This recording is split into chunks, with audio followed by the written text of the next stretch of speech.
has been spending a lot of time introspectively, I might think, considering a topic that at first blush appears void of content.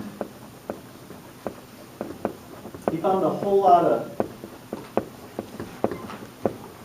information to talk about in his speech topic tonight. Would you all welcome Adnan tonight as he speaks about a whole lot of nothing?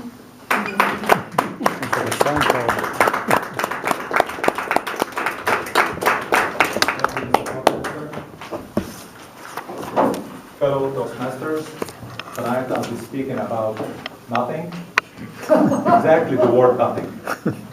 I did take the advice from Boyd last Monday when he was speaking about that great speaker that he opened the encyclopedia and he was like basically pointing his finger on a word and whatever the word or the topic comes up, he'll speak about that. And I thought, what a great idea. I want to do this to find out how interesting and challenging this task is, to find out that the word nothing popped at me, thinking, how in the world I'm going to talk about the word nothing?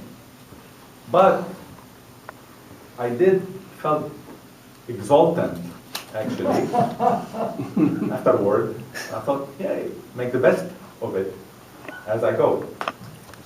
And when I did find out the word nothing, I was like, really, I need to research and find out what I'm going to talk about, because it's going to be really silly of me to stand up here being totally silent, because that's what's nothing about it. Basically, the definition of nothing is zero, and I went down the list that nothing means virtually blank.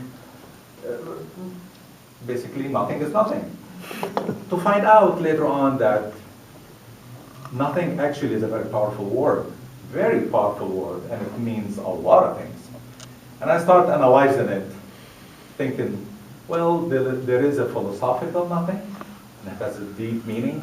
And actually, I did found some quotes, which is just to be fair for the author of these words, I'm going to read, which I really don't like to read and cut off my thoughts.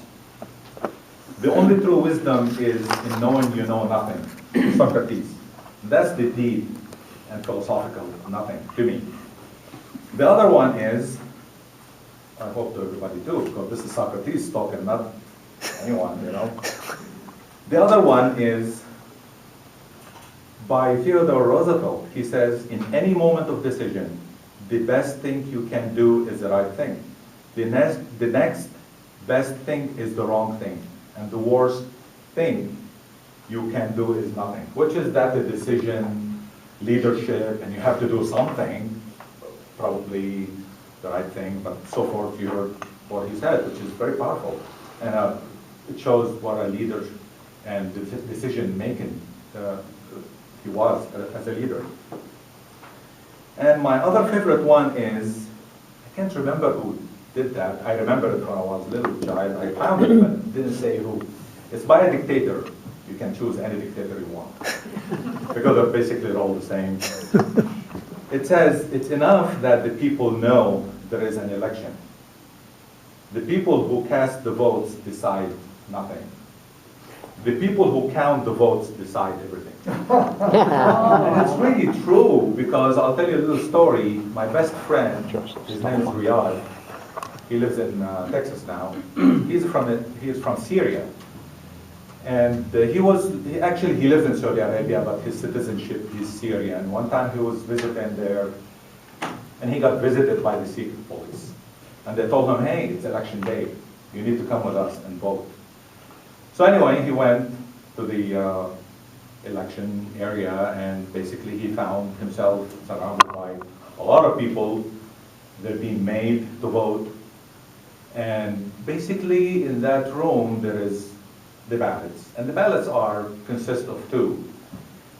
Yes, we want, at that time it was the dictator Hafez al-Assad, if anybody follows politics, the father of the current dictator Bashar al-Assad.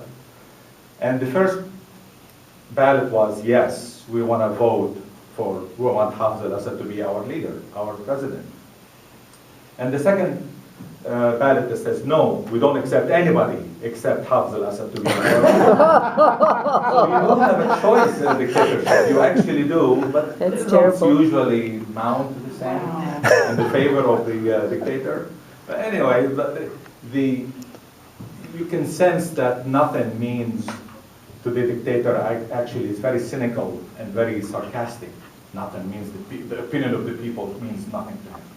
But my last quote, which is I did print, is, why do they call it rush hour when nothing moves? And it's Barack Williams.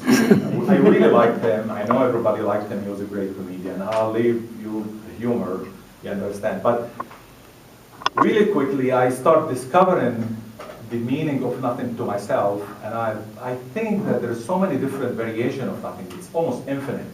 One is there's a lot of negative nothings, there's a lot of positive nothings. There is some, like I said, philosophical ones. Some are, my favorite are the simple one, which is, I thought of it myself. For example, the simple nothing is your wife, your husband want to argue with you about any topics.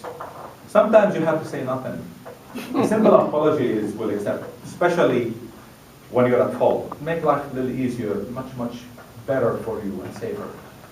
The other one is like when the police pull you over and you know you're at fault, you were speeding or you break the law, traffic laws, and it's much, much better if you admit to him or basically say nothing.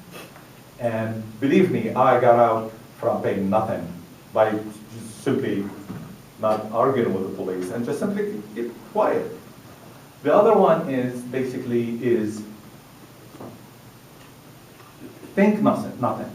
Sometimes, like when you're taking yoga or meditate, they tell you don't think of anything, just into your head, just focus on your breathing and say nothing totally into your head, and that is very powerful. Obviously, there's reason for you to tell you to think of nothing, and that is a very powerful thing to me too. And one thing besides the verbal and the philosophical and all these stats, the one I was thinking about is just remember, and I'll quote myself actually, because I did write it down. It took me a while to really come up with this, to put myself with the great Socrates there. Now that's me quoting myself. Remember, you're the only one have the power to make nothing a beautiful thing.